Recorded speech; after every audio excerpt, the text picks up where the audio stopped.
अस्सलाम वालेकुम नाज़रीन, उम्मीद है आप सब खैरियत से होंगे। मेरे चैनल रेसिपी पर आप सबको खुश आमदीद। इस बार ईद पर ऐसा मज़ेदार बीफ पुलाव बनाएं कि बाकी तमाम पुलाव भूल जाएं। यकीन माने ये पुलाव जायके में मटन पुलाव से भी कहीं ज़्यादा मज़ेदार और लाजवाब बनेगा। आज मैं आपके साथ शेयर करने जा रही हूँ मुनफरद और नए अंदाज में बनाया जाने वाला टेस्टी खुशबूदार मज़ेदार बीफ पुलाव, जिसका हर दाना जायके से भरपूर होगा। ये रेसिपी ना सिर्फ बनाने में आसान है बल्कि खाने में इतनी मज़ेदार बनेगी कि घर वाले भी बार बार फरमाइश करेंगे। अगर आप भी ईद पर कुछ ख़ास और मुख्तलिफ बनाना चाहते हैं तो इस वीडियो को आखिर तक ज़रूर देखें। तो आइए शुरू करते हैं आज की शानदार रेसिपी। बिस्मिल्लाहिर्रहमानिर्रहीम। इसके लिए सबसे पहले लिए हमने बीफ पुलाव के लिए चावल जो हैं वो मैंने 2 केजी लिए हैं और अच्छे बासमती के चावल लिए हैं। आप भी जब भी बनाएं चावल अच्छे वाले यूज़ करें, क्योंकि अगर अच्छे वाले चावल लेंगे तो जायका भी बहुत मज़े का बनेगा और ये अलग अलग होंगे। लेकर अच्छे से इन्हें साफ़ कर लें और पानी में भिगो दें। यहाँ पर हम लेंगे प्याज 4 से 5 अदद ले लें और दरमियाने साइज़ के हों या बड़े साइज़ के, कोई मसला नहीं। आप लेकर उन्हें अच्छे से काट लें और ऑयल में फ्राई करें। जब अच्छे से प्याज फ्राई हो जाए तो फिर इसमें टमाटर को शामिल करें। पुलाव कोई भी बनाएं तो टमाटर की मिकदार ज़्यादा रखें। बिरयानी हो या पुलाव हो, टमाटर ज़्यादा जाएंगे तो जायका ज़्यादा अच्छा होगा। इसमें मैंने 4 से 5 अदद बड़े टमाटर ले लिए और टमाटर को फ्राई करने के बाद इसमें डाला हाफ़ ग्लास पानी, ताकि अच्छे से ये इसमें टमाटर और प्याज जो हैं वो अच्छे से गल जाएं। अब इनको गलाने के लिए इसको कवर को ऊपर से ढक देंगे, यानी पतीले को। जब ये अच्छे से गल जाएंगे तो फिर हम इसमें बाकी इंग्रेडिएंट्स शामिल करेंगे। दूसरी साइड पर हम ब्लेंडर जग लेंगे और इसमें शामिल करेंगे अदरक और लहसुन। अदरक और लहसुन इसमें जाएगा ताज़ा। अगर आप ताज़ा डालेंगे तो जायका ज़्यादा अच्छा होगा। इसी के साथ हम डालते हैं लहसुन जो है वो बहुत ही ज़्यादा इसमें अच्छा जायका जाता है। इसके साथ हम शामिल करेंगे सब्ज़ मिर्च। हम इसमें सुरख मिर्च यानी कि रेड चिली बिल्कुल नहीं डालेंगे।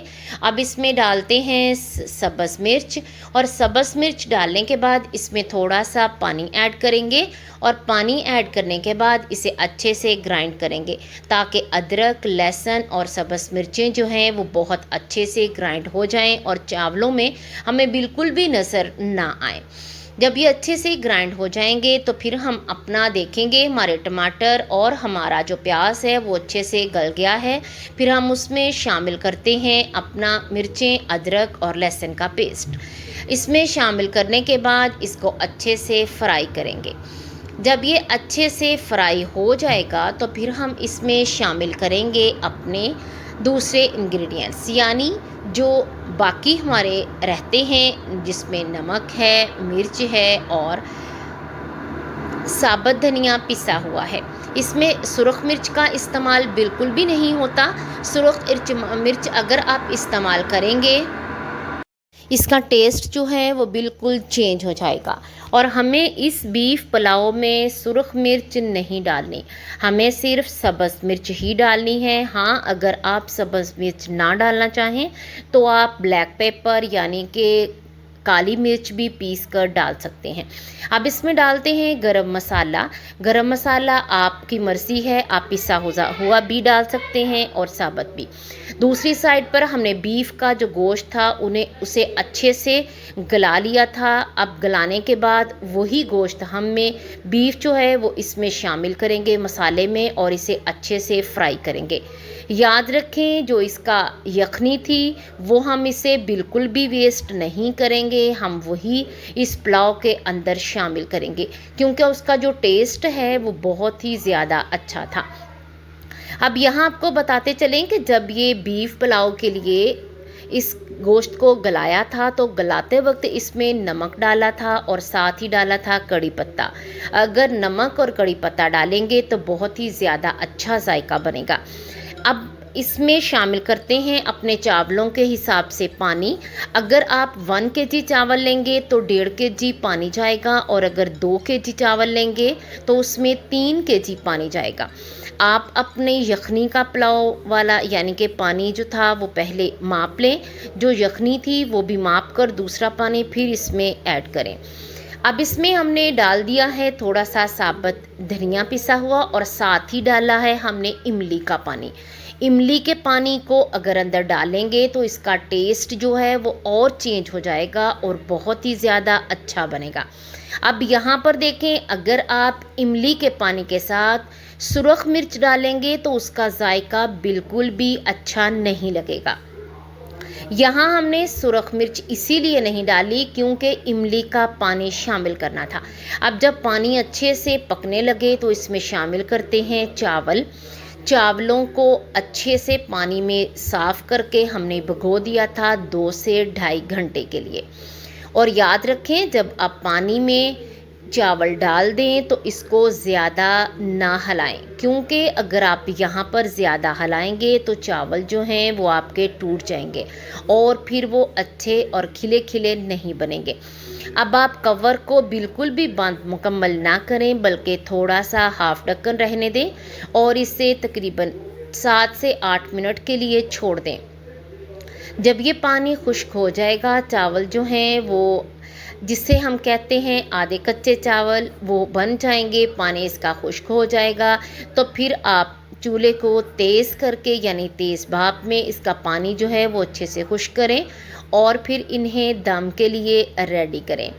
मैं हमेशा जब भी चावलों को, बेशक वो पुलाव हो, बीफ पुलाव हो, मटन पुलाव हो, कोई भी चावल हो, तो फिर उनको मैं हमेशा खुश्क पोने का यानी खुश्क कपड़े का दम देती हूँ। इससे चावल बहुत ही ज़्यादा अच्छे और खिले बनते हैं।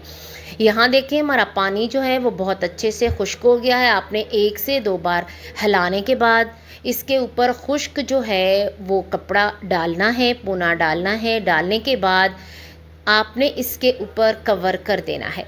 आप इसे अच्छे से देख सकते हैं, अगर आप इसमें पानी ज़्यादा छोड़ेंगे तो चावल जो हैं वो बहुत ज़्यादा गले हो जाएंगे। आपने ज़्यादा पानी नहीं छोड़ना, उसे खुश्क कर लेना है और फिर इसके ऊपर पोना डालकर इसका कवर देकर इसको हम दम के लिए रेडी करेंगे। जब भी हम चावलों को दम लगाएं तो फिर इसे बहुत ही नीचे, बिल्कुल भी हल्की आंच यानी जिसे हम बिल्कुल धीमी आंच कहते हैं वो कर दें। आप तेज़ बिल्कुल भी ना करें, क्योंकि अगर ज़्यादा तपश होगी, एक तो नीचे से चावल जल जाएंगे और दूसरा ज़्यादा गल जाएंगे, वो फिर इतने ज़्यादा खिले खिले चावल नहीं बनेंगे। अब हम इसे तकरीबन 10 मिनट के लिए बिल्कुल कवर रखेंगे ताकि हमारे जो चावल हैं वो बहुत अच्छे से रेडी हो सकें। जब हमारे चावल रेडी हो जाएंगे तो फिर हम इसका दम जो है वो आहिस्ता आहिस्ता करके उठाएंगे। हमारे 10 मिनट रेडी हो चुके हैं। अब हम इसको आहिस्ता आहिस्ता करके उठाया तो देखा हमारे चावल जो हैं वो बहुत अच्छे से तैयार हो गए। यानी हमारा ऐसा बीफ पुलाव जो इमली के पानी से तैयार हुआ है, बहुत ही ज़्यादा टेस्टी, बहुत ही ज़्यादा शानदार तरीके से बना है। अब आप यकीन करें, आप ईद पर अगर इसी रेसिपी से बीफ पुलाव या मटन पुलाव भी अगर इसी रेसिपी से बनाएं तो बहुत ही ज़्यादा मज़ेदार होगा। आपके घर वाले, बेशक बच्चे हों बड़े हों, बहुत ही ज़्यादा शौक़ से खाएंगे और दोबारा भी फरमाइश करेंगे। आप इसे अपने घर पर बनाएं और मुझे बताएं कि आपको मेरी ये रेसिपी कैसी लगी। अब आप इसे डिश आउट करें और ईद पर आने वाले आपके घर में तमाम मेहमानों को अपना ये बीफ पुलाव खिलाएं या मटन भी बनाएं तो बहुत ही ज़्यादा अच्छा बनेगा। यकीन माने, आपके मेहमान जो हैं वो इस पुलाव को खाकर बहुत ही ज़्यादा खुश हो जाएंगे। आप इसे चटनी के साथ खाएं, इमली की चटनी बनाएं या फिर पुदीने की चटनी बनाएं, दही की चटनी बनाएं, कोई भी चटनी के साथ, रायते के साथ इसे खाएं, बहुत ही ज़्यादा मज़ेदार होगा और आपकी ईद तो स्पेशल ईद बन जाएगी इंशाल्लाह।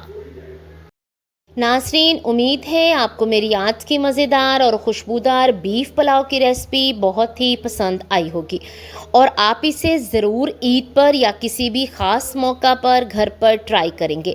ये बीफ पुलाव वाकया में ही मुनफरद और नए अंदाज में तैयार किया गया है, जिसका जायका इतना लाजवाब है कि बार बार खाने को दिल चाहता है। अगर आपको ये वीडियो अच्छी लगी हो तो वीडियो को लाइक करें, कमेंट में अपनी राय ज़रूर दें और मुझे बताएं कि आपको ये बीफ पुलाव कैसा लगा।